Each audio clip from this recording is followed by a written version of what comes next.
Hey everybody, it's Terry McDougall with another episode of Winning the Game of Work.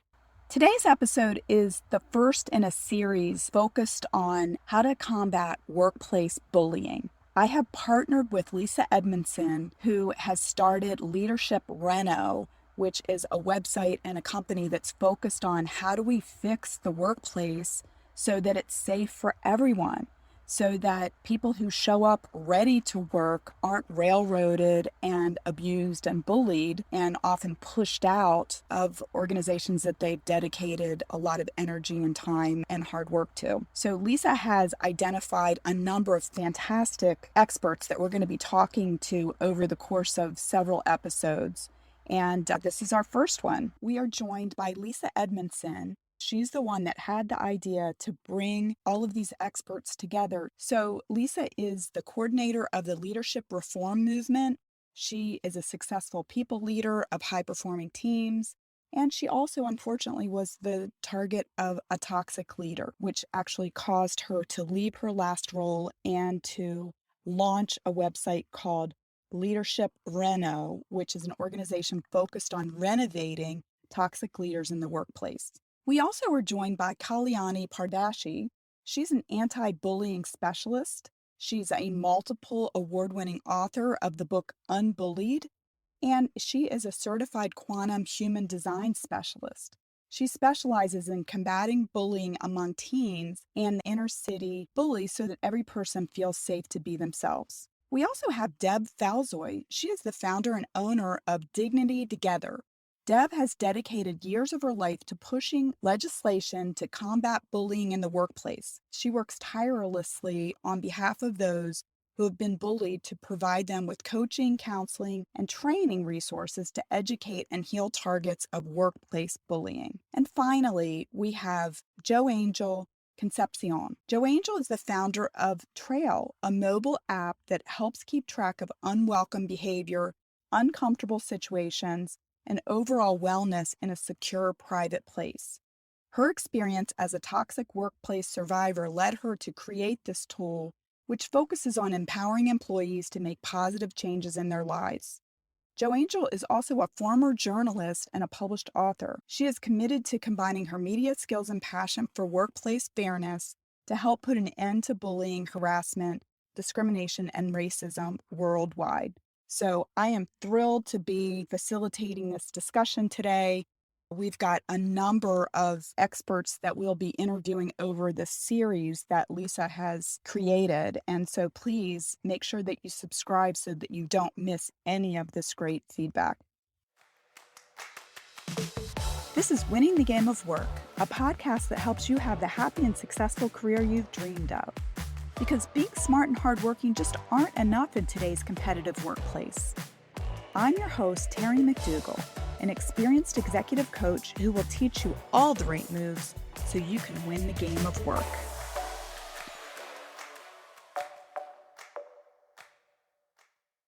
Hello, everybody. Our podcast today is about the toxic workplace and the bullying that we see so frequently in today's workplace. According to the book Mental Illness in the Workplace, Harder, Wagner, and Rash define a toxic work environment as an environment that negatively impacts the viability of an organization. They specify it is reasonable to conclude that an organization can be considered toxic if it is ineffective as well as destructive to its employees. And certainly, we're seeing a lot of workplaces not being as healthy as they could be. There is a lot of bullying. We're seeing that the Great Resignation is taking place right now. A lot of organizations are in a battle for talent, and we're seeing a lot of turnover. And so it seems like it's very critical for organizations to start addressing this issue. And so Lisa Edmondson had the brainchild of addressing this issue after having a negative experience herself in the workplace. So Lisa, I'd love for you to talk about what was it that inspired you to address this issue and bring together this panel of experts? I had no intention of taking on this cause. It just kind of happened to me. And so this is a result of my own experience with a toxic leader. What happened was I had been working at an organization for over a decade and had built myself a very high performing team. Loved what we did. Some of them, my closest friends to this day, still completely remote, 100% remote team. I haven't met many of them in person, but we worked it out and we figured out how to do it right. And they kind of taught me as much as I taught them, and they helped me become a better leader. And so, set the stage, I had this team in place. We were functioning very well, innovative, collaborative. Everyone got along. I knew their strengths and weaknesses and leveraged them accordingly with projects.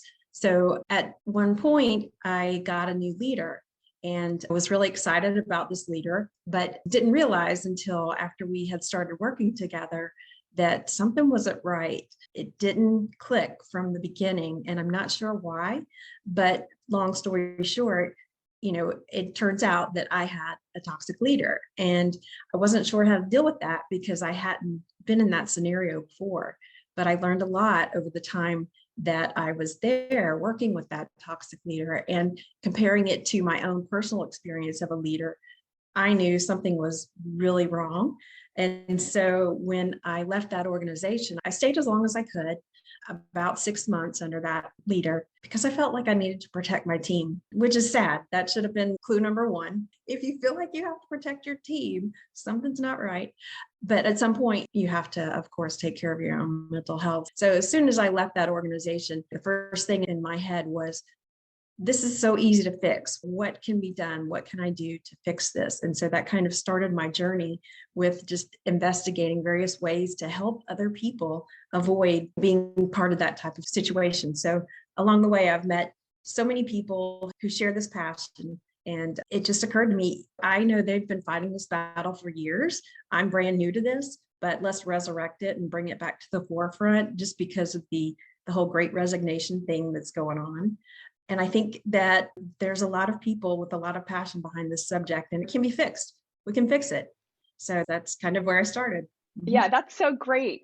And I know we have already introduced these people at the beginning of the podcast here, but I would love for you to touch on what it was about each one of our panel members here and why you decided to invite them to speak today as experts on this topic. So first out of the gate was Kalyani Pardeshi.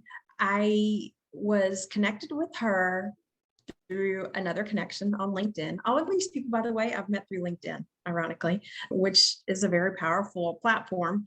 And so through a friend, another connection, I had asked questions about a post that he had done.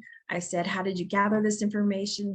Where do you go for help? Because that was my main thing, is like, how can I help other people?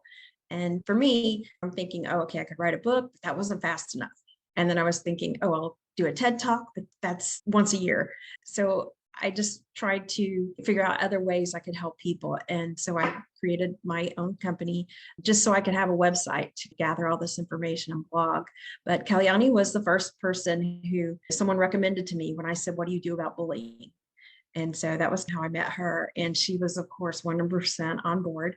She's like, yes, I've been fighting this battle for years. Welcome to the show. So she was the first, and she's got her own book. And so clearly she's been in this genre for a long time. And so came across Deb Falzoi's name, and she has a website that is basically the same as what I was trying to create with my website. And so she's got the training there, she's got consulting there, she's got different resources that people can use when they're going through bullying and that kind of thing. So in my head, I'm thinking, oh, I don't have to do it. She's already done it. I'm just going to point everybody to her. And so I think she's critical in this conversation because she has background with the legal side of this whole topic.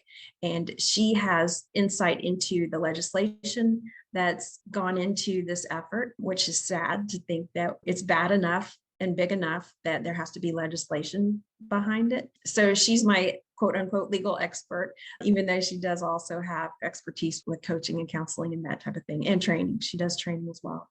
So, and then Joangel. So Joangel, I also came across on LinkedIn, connection of a connection.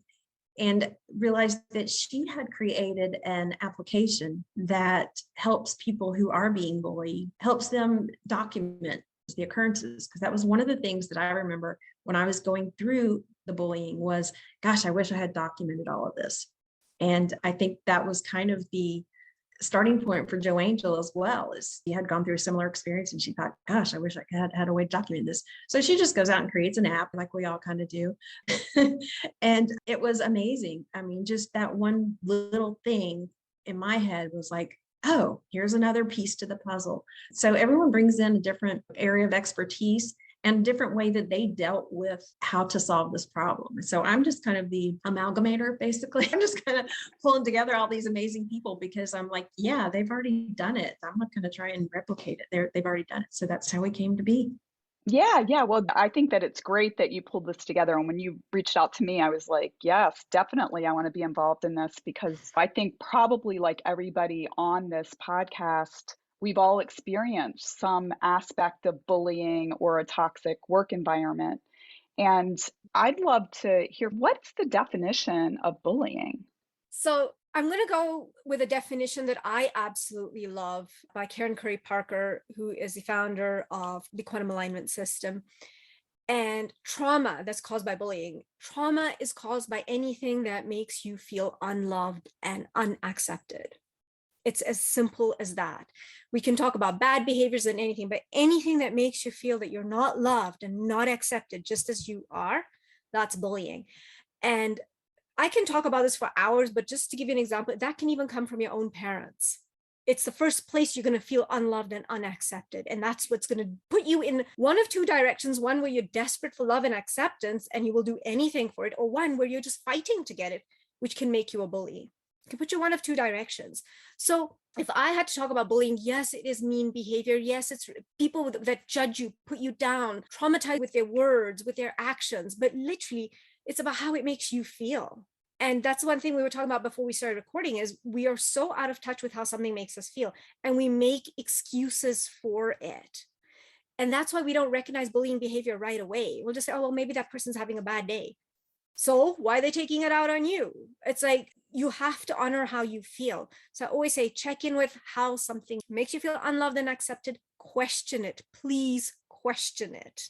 Yeah, I love that. And I do think a lot of times we may feel that we're being bullied before we recognize that we're being bullied. And going back to what we were talking about before we hit record, I think that the body and our emotions have a lot of wisdom that a lot of people who work in corporate have sort of been trained out of paying attention to.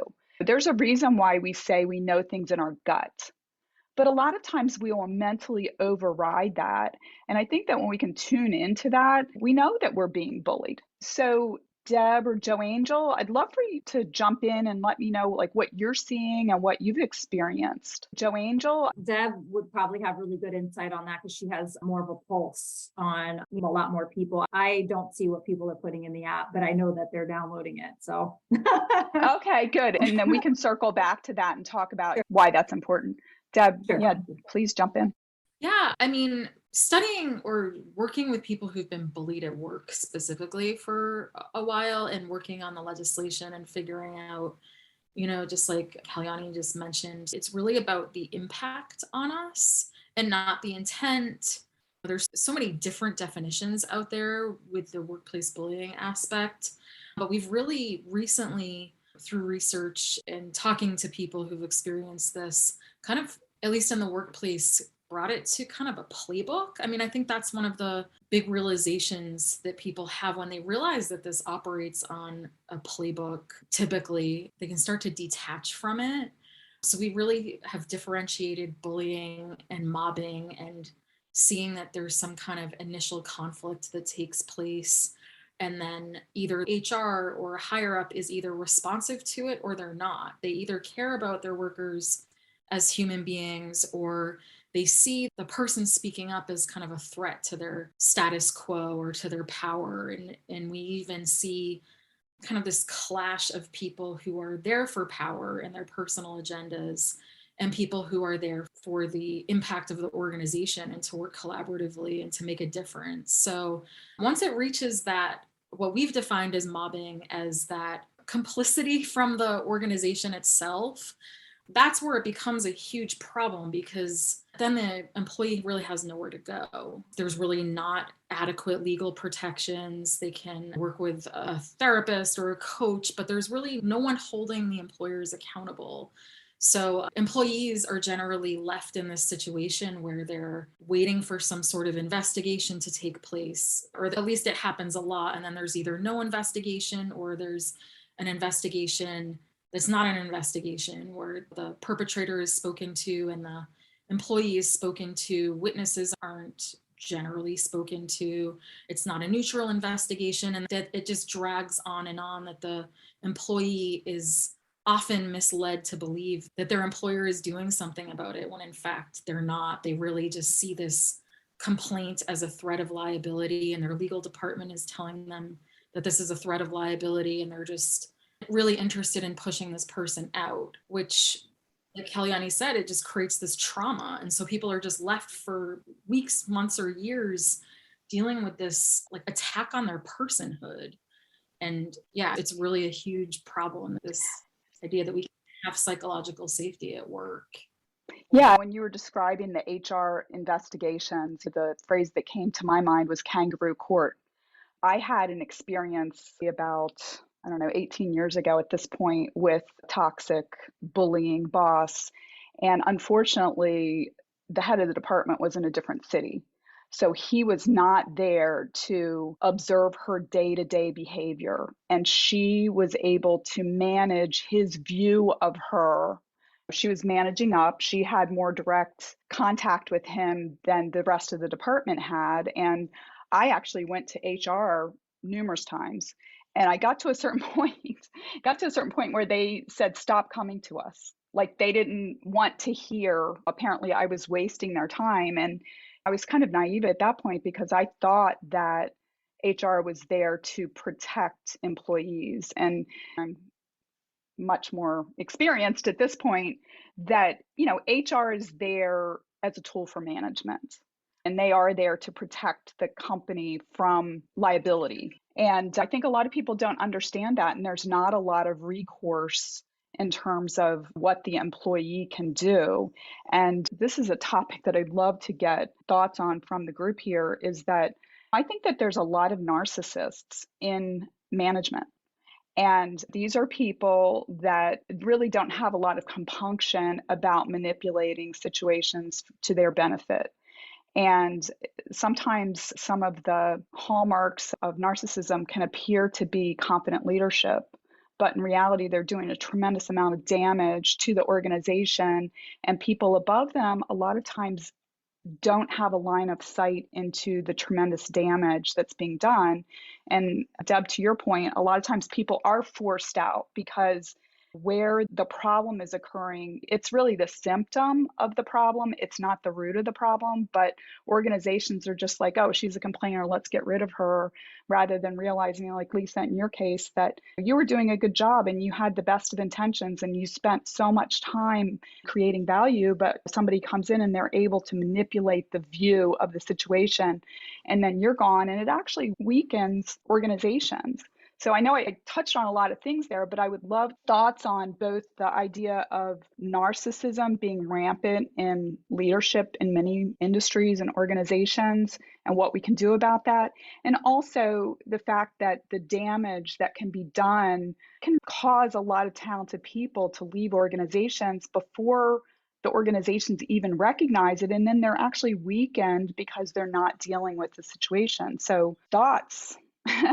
Yeah, I have so much obviously to say on this, because I know the answer. And the answer is the right people leaders. In fact, I'm going to write a book on this someday, but basically the people leaders are the cure for everything in business. Watching it as it's happening, constructive dismissal or constructive determination, that's the part where the bully makes you so miserable that you just leave. Because, like, to your point, Terry, they see the complainer as the problem rather than the actual bully.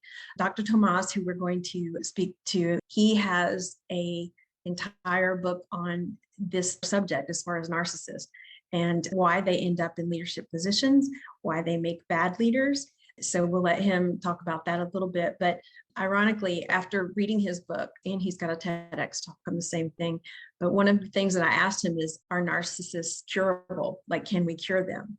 And, bottom line, the answer is no. It's kind of inbred, and it's not something that you can coach through. There are people who have narcissistic tendencies, aren't true narcissists, that can be coached through it. And so that's where people like yourself, Terry, and Deb have consulting and coaching and that type of services to offer to help get them through it. But bottom line is, narcissists end up there, obviously, because, as you mentioned, the persona of the self-confidence that they portray and the ability to manipulate others. So it's kind of this evil thing that gets them where they are, but they're rewarded for it. So the people leaders that should be in those roles, the good people leaders who have certain characteristics as well that are also mentioned in Dr. Tomas's book, but empathy, sympathy, authenticity, honesty, those type of things are what make great people leaders. And those are things that aren't valued by higher ups, unfortunately.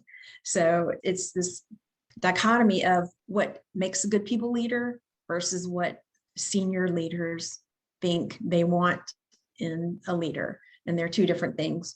So we have to somehow figure out how to split the role so that the CEOs can keep their thought leaders who they think drive the business or sales or whatever, but make them individual contributors and then put people leaders, proper people leaders in place to lead the actual people to make it happen. Yeah. You were talking just as an aside about coaching. Like, typically I'm coaching people who have been the victims of narcissists. I would never jump in the pool to try to deal with a narcissist. I personally feel like that's an issue for a therapist. That's a therapeutic issue. That's not something that can be coached. But Kalyani, I'd love to hear your thoughts. Thank you, Terry. Because I work with teenagers and school bullying, as well as combating our inner bully, our inner critic. The reason a lot of people do not want to heal from this narcissistic behavior is because it's the only way they know how to be successful. So just to give you an example, the only way I am a healing overachiever, and the only way I knew to be an overachiever is if I beat myself into it. It's like I used to beat myself up so much, like, what's wrong with you? Why can you not do this? And it took so many failures for me to actually realize that, hang on a second, this is not how I'm supposed to be doing this. So narcissists only know how to be successful through their narcissistic tendencies. So even if they recognize that they need to heal, they will refuse to take that step because it's the fear of the unknown, right? What if they're no longer successful because they're not using those techniques? And if I just may bring in a little bit of teenage bullying in here, I am specifically looking to work with schools who have bullies. Now, one of the most important things I have learned about self-worth, especially in children, and this comes from Karen Curry Parker's teachings, self-worth comes from two areas, and that's lovability and capability.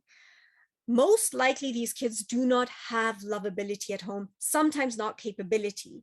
Now, capability looks like parents rescuing them from every difficult situation, so they want to have control over something in life. And that's why they become bullies or drama queens. I've come across many drama queens in my life, and it's simply because parents are always rescuing them and they want drama to feel like they have control over something. It's literally just a control issue.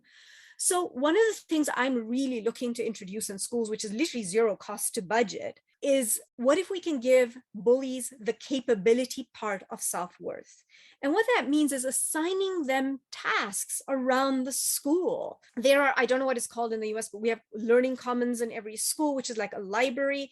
Get them to sort out books on their lunch breaks, get them to update the system. So what we're showing these bullies is that we believe you are capable of doing this. Channel that energy into something positive. And then from the capability piece comes the lovability piece that, hey, somebody actually believed that I'm capable of doing this, despite of the way I have behaved. So maybe I should try loving myself. And again, I could talk hours for this because self-love is something that's really hard. I always believe in self-acceptance and self-compassion as the bridge to self-love. If you can really accept that, okay, you know what? I screwed up, but I'm ready to do better. Yeah. Yeah, I love that. And it's actually a topic that comes up a tremendous amount in coaching. And a lot of high achievers do motivate themselves through what I would call self bullying. We're so hard on ourselves. There's a tool that I use a lot in coaching, and it's called the support challenge matrix, where you have support on one axis and challenge on the other.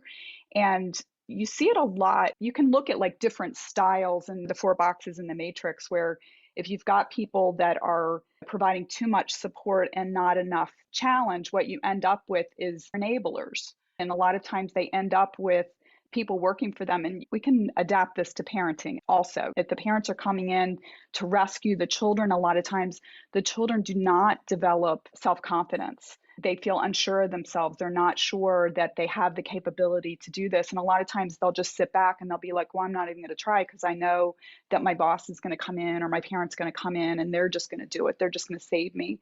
And the message that often comes across in those situations is, you're not good enough to do this. So I don't trust you to do this. So I have to come in and do it. And then in the opposite quadrant, you end up with people who are providing too much challenge and not enough support. So these are the dominators. This is where you're going to find bullies, where they're just like, just do it. I don't care. When people basically will make themselves as small as possible, or in the workplace, it's like the tall poppy syndrome. They're not going to like put their head up because that's the one that's going to get chopped off. The trick is to balance the support and the challenge. That's where people are liberated. The other corner is the abdication, where they're not supporting. In the workplace, we call it the inmates are running the asylum. People are just doing their own thing and there's no leadership. But yeah, that's really, really interesting. Go ahead, Lisa. I wanted to add that's one of the reasons why I kind of clicked early on, was because the narcissists that end up being our toxic leaders, it starts at a young age, clearly. And so that's kind of where her focus is. Let's fix them while they're young so they don't become those toxic leaders. So she's handling that generation.